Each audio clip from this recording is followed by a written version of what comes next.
Good looking now, G.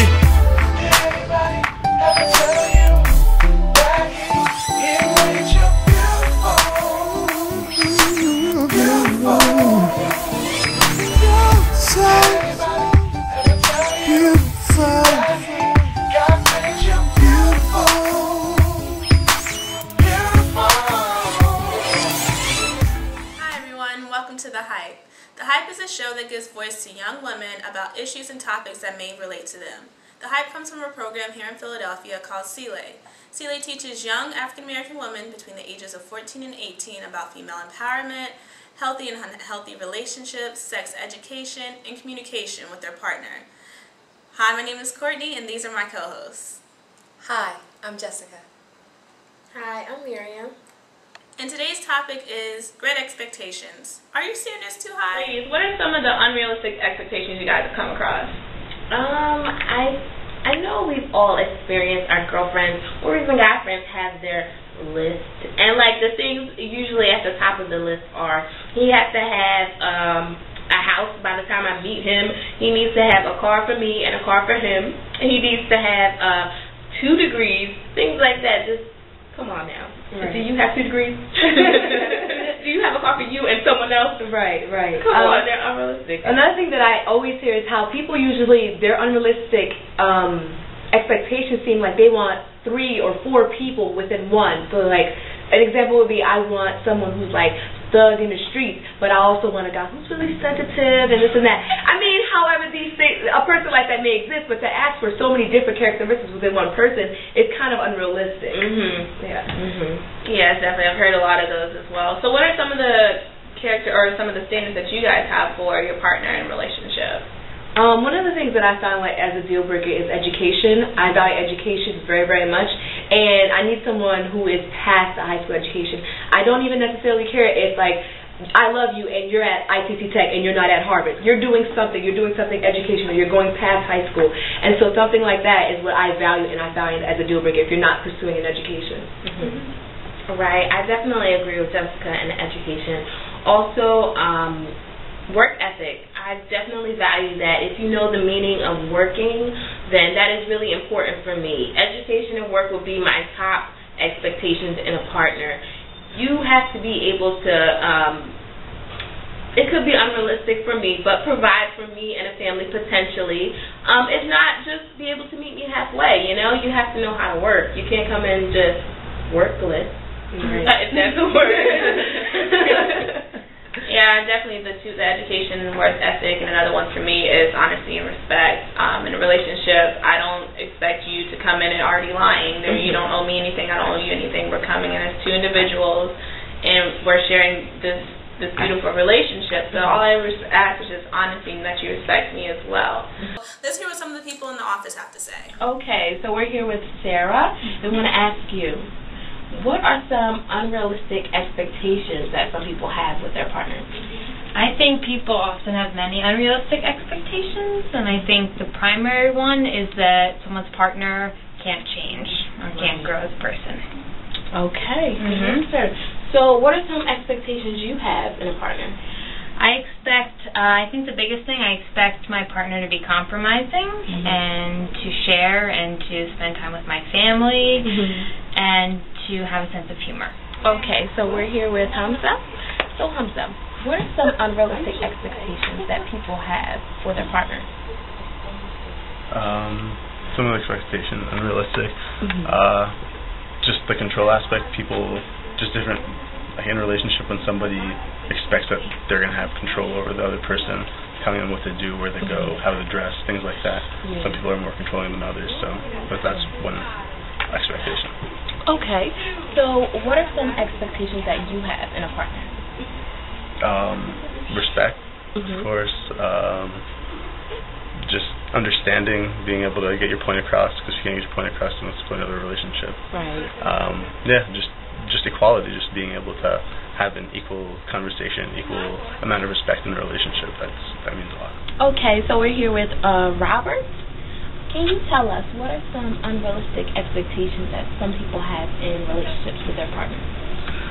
So some realistic expectations that I tend to see is one of having your partner having to cook, like, or things like, you know, you have to have long hair, or, you know, another thing I hear a lot is she has to have the best body. Knowing that beauty lies within and all that other stuff, kind of like it's a kind of unrealistic to me. Okay, so what are some of your expectations for a partner? So some of my expectations for a partner is that one is I would like her to sing. I would love for her to sing, and just kind of like to be there for me, as me for her. And other things is just like, you know, natural things that a partner should do are loving, caring, respectful, being able to share and things like that. So we're here with Yema, and we want to ask, what are some unrealistic expectations that people have in their partners? I think people expect their partner to be their better half, and people don't know that you have to be a whole person, and then you meet another whole person, and then you complement each other. And so you are looking for someone, for example, if you didn't have a good father, you're looking for someone to be a good father to you. So you have this idealistic view of him, almost like a god, and he has to come and fill every void that's been empty all this time. And so it's impossible for anyone to live up to be that. And so you're setting up yourself up for failure at the very beginning. For me, who I want as a partner is someone, because my faith is very important to me. I love Jesus, and so I want a man who loves Jesus more than he loves me. Well, those are really some cool responses. There were, yeah. Yeah, especially the unrealistic ones. They were comical, but like you said, unrealistic. You know, like the one guy, Robert, he said, I want long hair or something like that, things like that, those superficial things.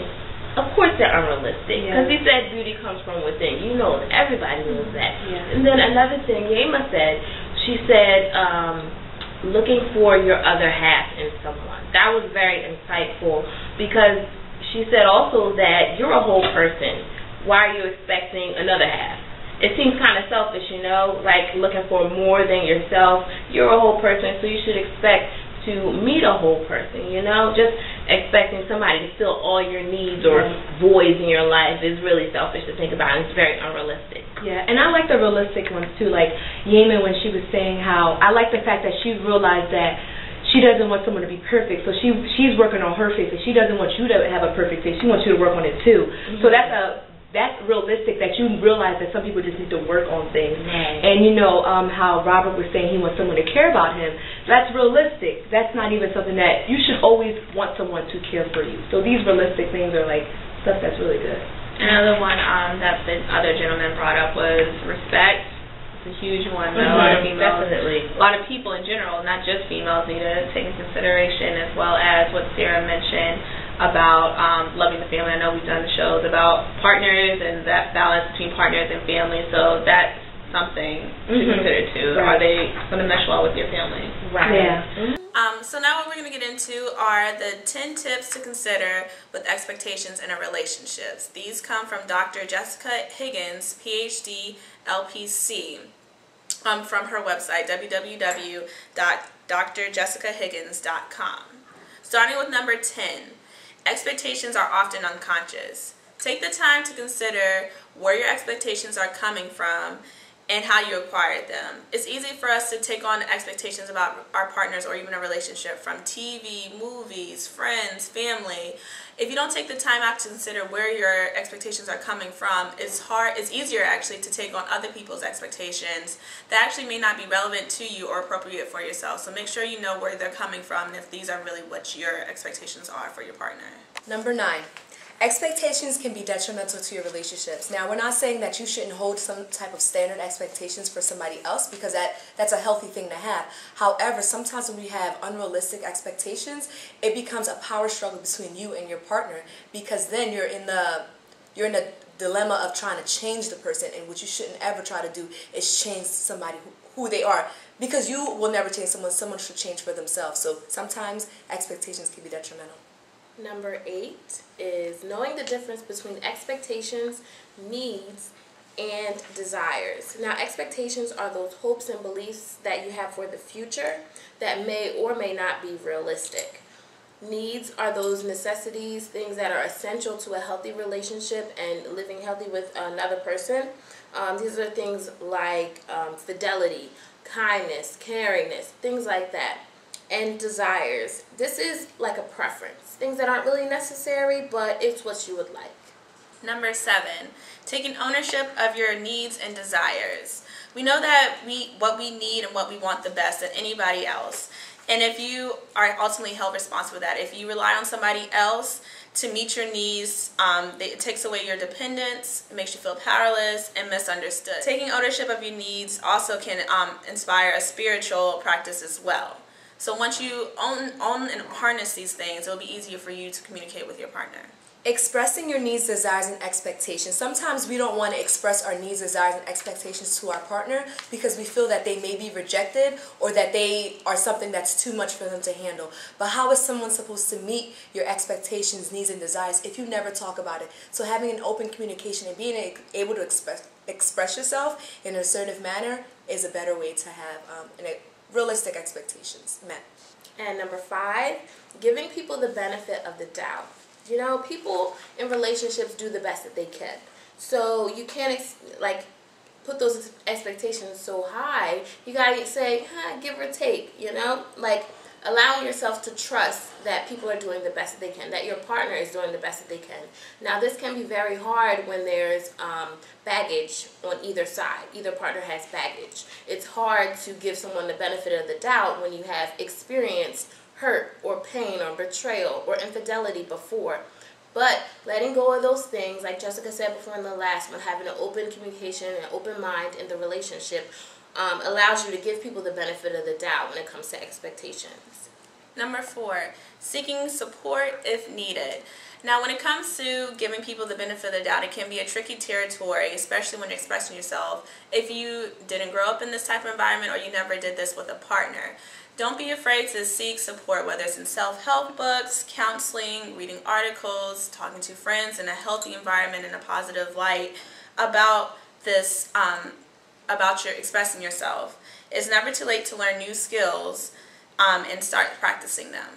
Number 3, receiving the love people have to give in the way that they give it. So sometimes we are in a relationship and sometimes you'll have two partners who give and receive love the same way. However, in other relationships, someone may give love different from you. So if you're a materialistic person and you express your love by giving flowers and candy, however your partner isn't that way, you shouldn't not think that they're not giving you any love because they're not doing the materialistic thing. So being able to accept the fact that some people love different ways, think of their time, energy, and effort as love, as the gift. And number 2, allowing for space and mystery.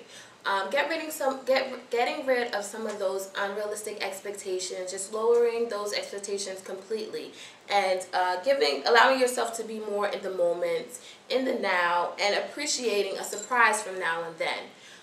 It has the potential for a relationship to be beautiful. It allows for your love to be new, things like that, experiencing the newness of your relationship because you don't have those expectations that you had before. You're just up for chance, kind of. You're just seeing what the other person has to give without any boundaries or those expectations. And number 1, understanding the give and receive nature of relationships. In successful relationships, there's a good level of ownership, honest communication, and mutual dynamic of giving and receiving. The types of giving and receiving may vary, like we said, people love in different ways, but in the most successful relationships, two people can accept each other and foster each other's development rather than how similar they are. So come to the relationship knowing that you two are different people and know that you guys are working with each other together to create this beautiful relationship. Okay, thank you everyone for tuning in. Once again, our 10 tips came from Dr. Jessica Higgins' website, www.drhiggins.com, if you want to check these out for yourself. Tune in next week and for our next episode of The Hype. We'll see you next time. Bye. See you next time. Good looking now. Did anybody ever tell you that he made you beautiful?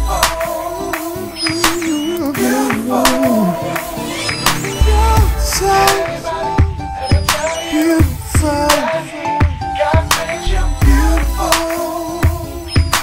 beautiful. Hey there, excuse me, miss. No disrespect, you're very precious. Please tell me what's your name. You're a precious gem and God's to blame. No, I'm not trying to spit the game, cause it's your soul I'm trying to claim.